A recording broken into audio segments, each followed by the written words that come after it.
Welcome back. Today we're breaking down the entire process behind creating this one-on-one scale Master Chief helmet. From optimizing the 3D print settings to the intensive sanding and painting stages required for a game accurate finish. Whether you're a cosplayer or a Halo fan, here is exactly how this build came together. Come along for the ride. From a digital file by Galactic Armory to this legendary Master Chief helmet, this build was an absolute beast. Stick around to see how my bamboo printer pulled off this massive print and see how it all came together. A lot of fun was had. To erase these brutal 3D lines fast, I kick things off with heavy duty 80 grit sandpaper on my orbital air sander.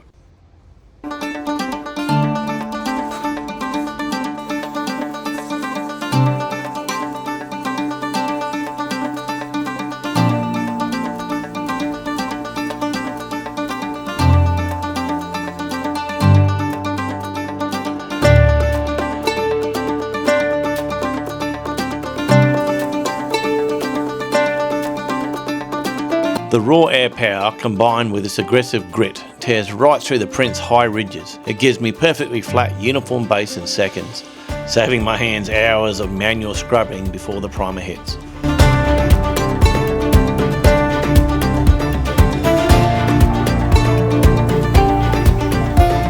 Now that the heavy ridges are flat, I'm stepping up to the 180 grit sandpaper. The 80 grit did the heavy lifting, but it leaves deep scratches behind. This 180 grit smooths out perfectly, refining the details and preparing the plastic so my filler primer has the ultimate surface to stick to. We are officially in the home stretch for the drying sanding phase, stepping it up to the 320 grit. This is where the magic happens. The 320 grit completely glazes over the micro scratches from the previous steps.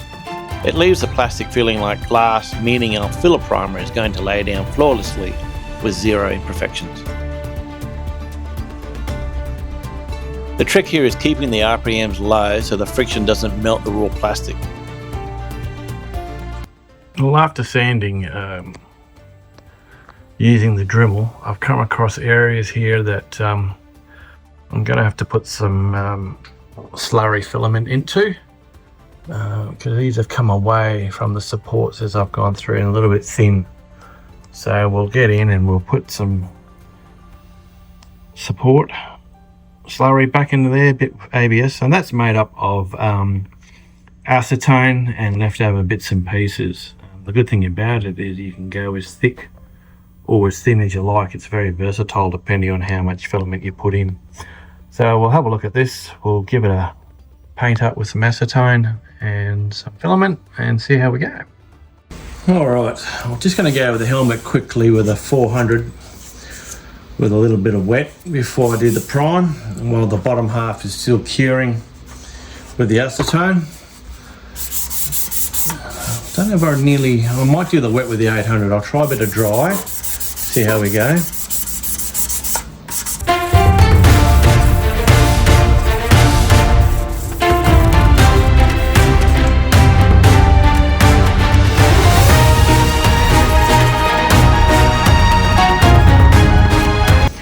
Alright, so it's time to apply the primer. I'm going to use a Polycraft primer filler. It's really good. The ratio I'm going to go to is a 1:1. So the amount I'll do is 100 ml of primer and 100 ml of acrylic thinner. So this here, obviously now that's the helmet sanded. I've gone through and tidied up. I'm quite happy with that. So now we'll apply the primer.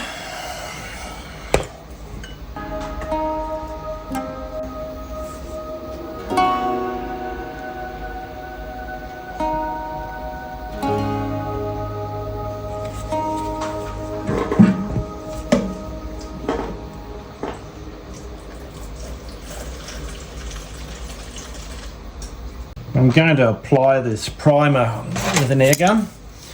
It's going to be a 1.4 needle that I use. It's always a good idea to have a filter in there to catch any imperfections. So we want to have this nice and smooth as possible.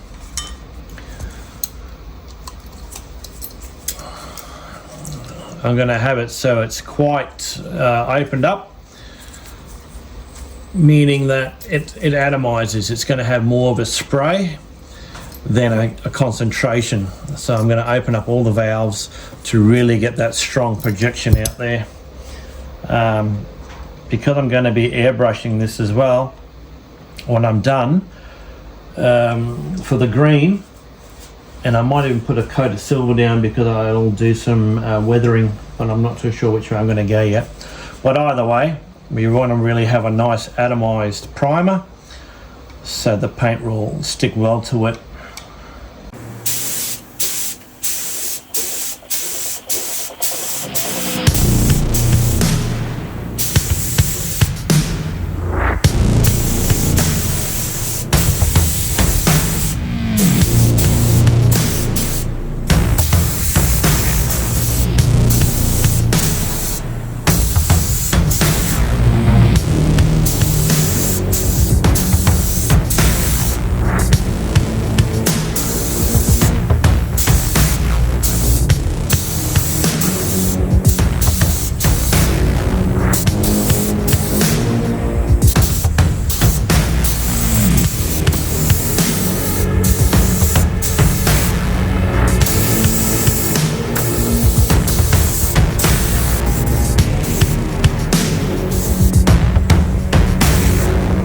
Alright, so now we'll start the sandpaper. We'll just use a bit of wet and dry just to get it nice and smooth and ready for the weathering of the paint application.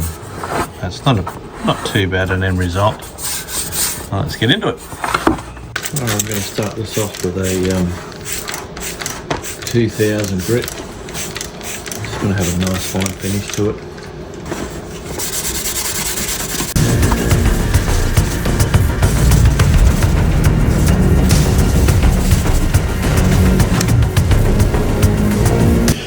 So now what I'm going to do is I'm going to grab some silver paint and I'm going to apply these to some higher areas which would be more prone to weathering and damage, trying to get it more organic. So the reason I'm going silver is to give the illusion that the helmet is real, obviously, with the chipping. So I'm just going to spray in certain areas silver where I think that would help, and then I'm going to apply masking fluid, so that way I can then tape that off, and when it's dry just flick it off with my nail or what have you to expose that weathered look once the paint is on top. So yeah, hopefully it should have a more realistic effect when we're done. I'm going to be using a silver paint. It's an airbrush acrylic mixed in with a thinner, probably about 1:1. See how we go. And when using an airbrush, always, unless you know the color that you want and the mixture and you're familiar with an airbrush, I would advise mixing it in a cup beforehand. But if you're going to pour the paint straight into here, I'll always go with your thinner first, just to prevent clogging within the needle. Okay, so I'm adding the bit of thinners in here.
Alright, that's had time to dry. We'll put that second coat on.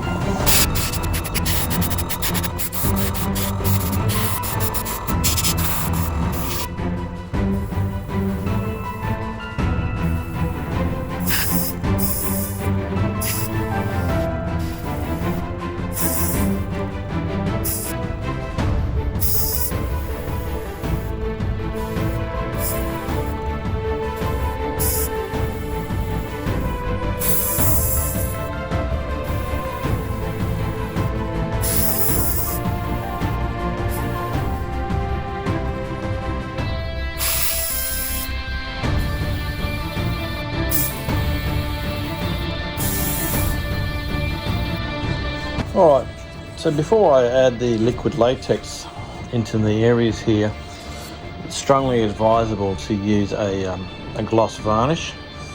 And what that does is when you apply that to the areas that you want to weather with the liquid latex, when you go to pull it off, it's not going to pull the paint off with it either.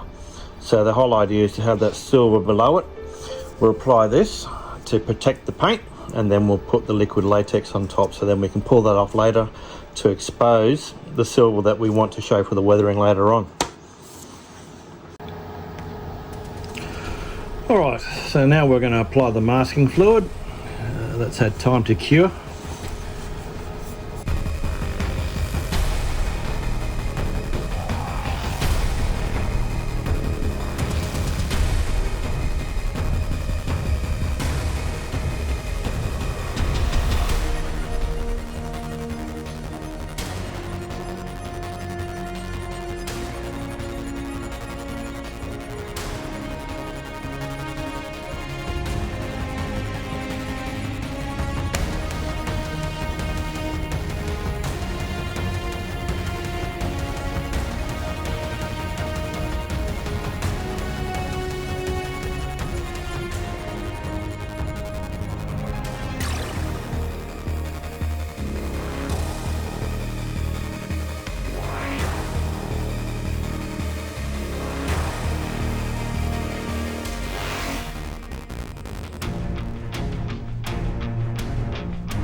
Alright, so that's what we're looking for. So that's going to get very sticky, and that'll cover the helmet. So the idea is that we'll now paint over it once it's cured, and then when we want to get to the paint underneath to expose, we just pull this off that we've put on, and that'll give us our depth of weathering to get further down. So yeah. Alright, now we come to the fun part. We're going to paint the helmet. Master Chief is a bit of a dirty, muddy green, so I'm going to go for the olive green. And have a bit of fun while we're spraying around. And then I can pick these bits of masking fluid off later. But let's see how we go applying this. I did take a picture or video of my helmet on my phone beforehand just to see where these are, so when it's sprayed I know where to go back and take them off.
Now that the base weathering is done, you might think this Master Chief helmet is finished, but it's not. We've got a bit to go.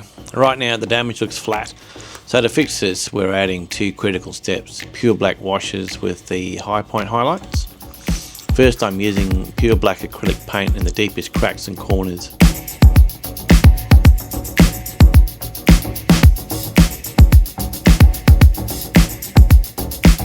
In the real world, dirt and engine grease pack into tight spaces over time. This pure black creates deep shadows. It makes the helmet look like it has survived years of active combat, not just a quick paint job. Next we are going to target the high points and sharp edges. When a Spartan moves and expose the areas constantly scrape against rocks, walls and convenient plasma. By adding bright metallic or light green scratches exactly on these edges, we stimulate fresh friction wear. This creates the contrast.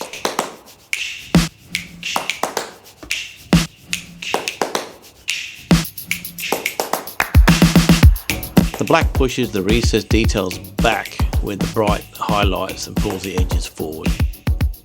This simple extra step takes the helmet from looking like painted plastic to looking like heavy battle-tested armour. Just trust the process and have a bit of fun.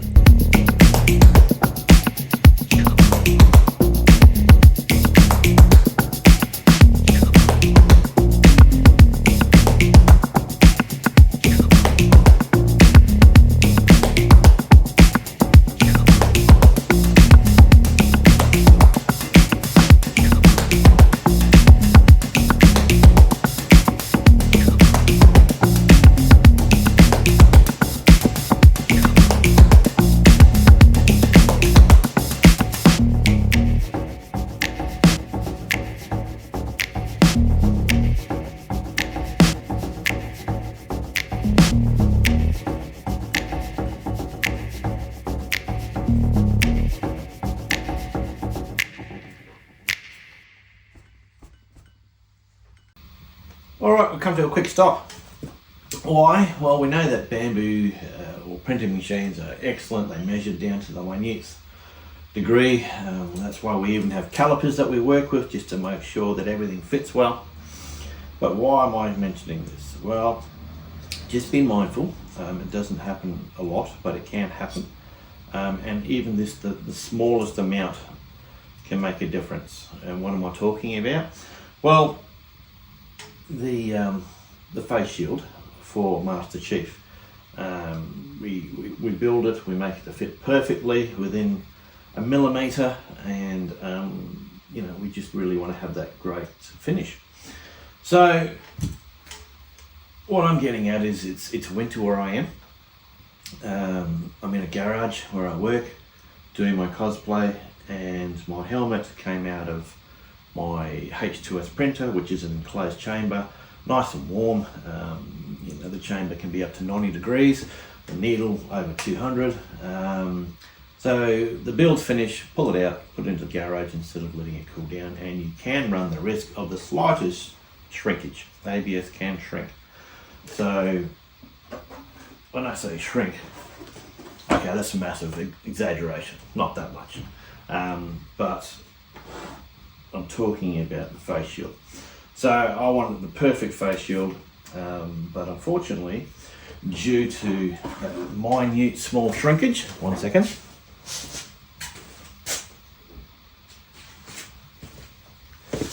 I couldn't put it into this. So this was the first helmet that I initially made. And unfortunately, because of the shrinkage, the face shield that was originally intended to go into here wouldn't fit. So I've just done a clear with a yellow tint to make that passable. Unfortunately, there's no details in there, but it's still great. The kid would love it. So there's not a total waste. So that was to the side. So what then? So I'll show you next.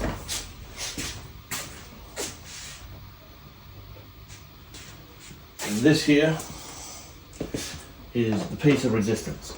So fantastic, beautiful. This is the buck that was used to create the face shield for the Master Chief. I mean, look at that for detail. That is beautiful. So you might wonder how I made this. Well, truth be known, I did make it, and this is brought to you there by today's sponsor. Have a look at it. To bring the Master Chief to life, I couldn't just settle for a standard hobby printing. I needed real-world industrial grade capabilities. When you look at their capabilities, it's a maker's dream. Whether you need high-precision CNC machining to make rock-solid metal parts, advanced 3D printing for complex geometries, robust sheet metal fabrication, scale-ready injection molding, or highly detailed vacuum casting, Justway covers it all. They take digital designs and turn them into physical reality, which is exactly how we are tackling this face shield today. Justway doesn't just make hobby parts, they manufacture components for elite, high-stakes industries globally. We're talking about consumer electronics, heavy-duty automotive, precision medical devices, cutting-edge robotics, industrial machinery, and yes, even aerospace. And if you ever get stuck, their wiki page breaks down every material and process, making professional manufacturing incredibly easy to understand for everyone. To show you just how easy it is to get our own parts made, Justway has this quick, simple video right on their homepage that breaks down the entire process. It is incredibly straightforward. First, you just hit the upload to submit your 3D design, like the standard STL file. Once it's up, you can instantly view your upload right there in the browser to make sure the geometry looks exactly how you want it. If you want your elite manufacturing with zero hassles, Justway is the ultimate way to go. From instant quoting to flawless delivery, they turn your wildest digital concepts into physical reality. So as you can see here, this is the buck that was supplied and provided. And just look at the detail on that. Blemish free, nice and smooth. And of course, having that gave us this. So yeah, fantastic, lovely attention to detail, fantastic. And that's what we want for a nice top end cosplay helmet. So yeah, definitely well and worth the investment. Thank you, Justway. Alright, so now you know how to get hold of this beautiful shield for your cosplay. And now let's have a look at how it fits. So in the panic with the ABS that I originally made, I then decided to go to PLA, which doesn't shrink. A bit heavier. Post-process, what a pain. ABS is so much better to work with. So that was the PLA. But I originally wanted ABS because that's what I like. It's lighter, it's easier. So with all the measuring tools in the world, and calipers and helmets, it was only out by about 3 mil, 4 mil after measuring. So, bear with me again.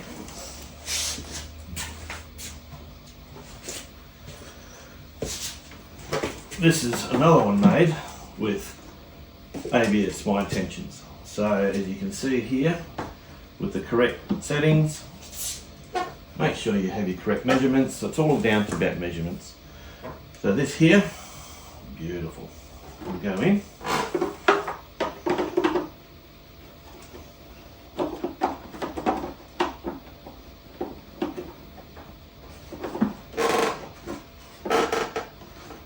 And look at that. It fits absolutely flawlessly. Precision right down to the millimeter. So yeah, it's amazing what a professional lens finish will do. Fantastic. But yeah, so bear in mind, always check your measurements and we'll be happy sailing. As you can see here, I don't know if I need to put more light on it. There we go. That is placed in perfectly within the grooves, no glue. So I can move this helmet around and it just sits perfectly. I mean, have a look at that. Everything measures up beautifully. That is just perfection. So again, very happy with the outcome and the build and the way everything fits once everything was sorted out in relation to sizing. Great. Okay, so this brings us to the end of our build, and here you can see the different types of finish that I've used. I used an airbrush on this particular one with an olive green. Then I went to a spray can with this particular colour. Not a great fan. It was, they said a leafy green, but I thought it was a bit too pale. So I had to use a fair bit of weathering on that one. And then I went to camouflage for this particular one here. Again, followed up with weathering.